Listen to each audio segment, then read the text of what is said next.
Selamat pagi saudaraku, mengawali kegiatan kita hari ini, Jumat 3 Juni 2022, bersama Allah di waktu fajar. Judul renungan adalah Lahir Kembali Pekerjaan Roh Kudus. Ayat firman Tuhan dalam Injil Yohanes 3 ayat 5 dan 6. Jawab Yesus, "Aku berkata kepadamu, sesungguhnya jika seorang tidak dilahirkan dari air dan roh, ia tidak dapat masuk ke dalam kerajaan Allah. Apa yang dilahirkan dari daging adalah daging, dan apa yang dilahirkan dari roh adalah roh." Mari kita dengar ulasannya.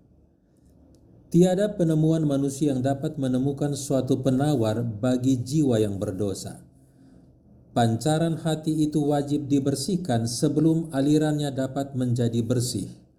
Orang yang mencoba hendak mencapai sorga oleh perbuatannya sendiri dalam memelihara hukum Allah berarti mencoba sesuatu yang mustahil. Tidak ada keselamatan bagi seorang yang memiliki hanya sekedar suatu agama resmi, suatu rupa peribadatan belaka.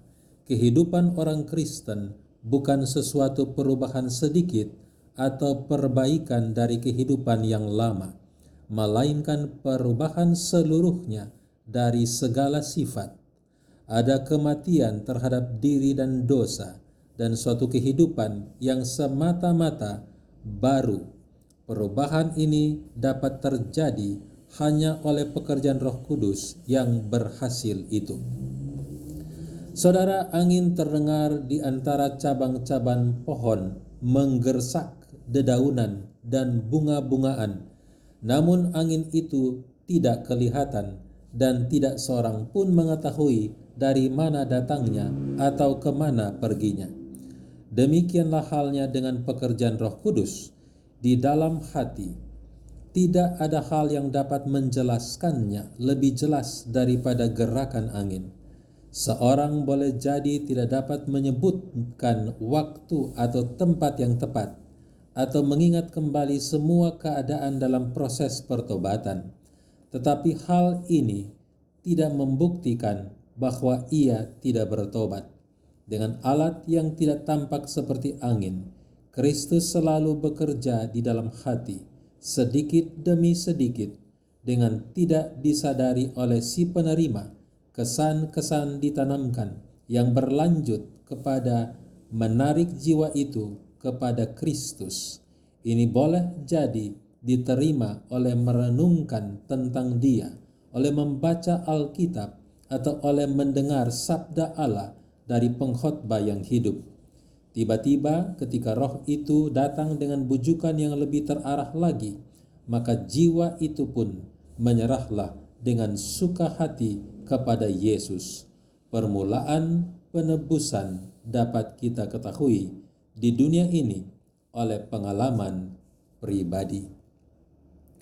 Inti perenungan adalah di saat kita merasakan kebutuhan dan rindu membaca firman Tuhan dengan penuh doa, hati yang merenungkan tabiat dan tindakan Kristus Yesus akan mengirimkan pesan pada jiwa bahwa hanya oleh anugerah Roh Kudus kita lahir kembali di dalam keluarga Allah.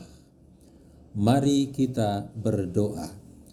Bapa di sorga, kebutuhan kami yang terbesar adalah pengampunan, penyucian hati, dan bertahtanya Roh Kudus di hati kami, sehingga kami dapat berjalan di dalam hidup yang benar.